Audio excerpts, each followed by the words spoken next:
Good afternoon friends. પર્વ સ્કૂલેથી આવી ગયો છે અને ઘરની હાલત તો તમને ખબર જ છે કાલ રાત સુધીની. ને જો પર્વને જીશા મસ્તી કરવા માંડ્યા. એ જીશુ ને આપણા ડેડી માંદા થઈ ગયા છે તો દવાખાને જાય છે દવા લેવા. તાવ આવી ગયો ભાઈને તો રિનોવેશન કરે આપણે ઘરમાં ને ભાઈ બહાર. તો ભાઈ માંદા થઈ ગયા રાતે, કારણ કે રાતે બહાર ઊંઘે તો બધું ઉડે હે ને. ચલો જીશુ, એને અંદર રૂમમાં નહીં લઈ જતો, આમ જા. આ બાજુ કામ ચાલે છે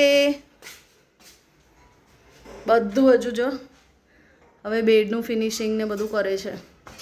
હવે કંટાળો આવે છે ફ્રેન્ડ્સ, હવે ક્યારે પચશે એમ થાય છે. બહુ થઈ ગયો, બહુ ફેલાવો પડ્યો છે બધો.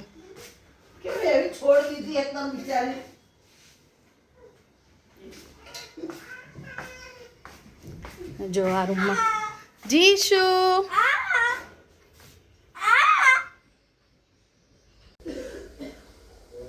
ફ્રેન્ડ્સ, હું આ પેકેટ ખોલું છું અને મમ્મી ખાવાનું બનાવે છે તો હું વિડીયો ઉતારીશ. હું આ પેકેટ ખોલું છું, ખોલીને હું તમને બતાવું કે કેવું છે. ફ્રેન્ડ્સ, જો મેં ખોલી દીધું, એકદમ મસ્ત ઇરેઝર છે. જો ઇરેઝ થાય છે કે નહીં જોઈ લઈએ આપણે. હું ભૂસીને કહું, ભૂસાય તો છે ફ્રેન્ડ્સ મસ્ત. તડકામાં લઈ જાય તો મસ્ત. જો આયરું આ વાલું ચમકે છે, મસ્ત છે. Good evening friends. કામ ચાલુ છે આજે બી. અને જીશુ ને પર્વ શું કરે જો બતાવું.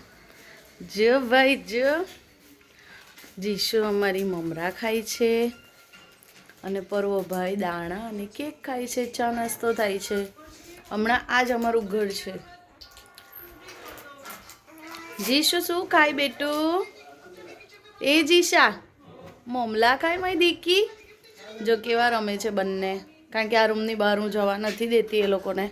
કેટલું ગંદુ છે બહાર, એટલે આ રૂમમાં જ જો બધો ફેલાવો પડેલો છે, એટલે એ રૂમમાં જ એ લોકોને બેસાડી રાખું છું.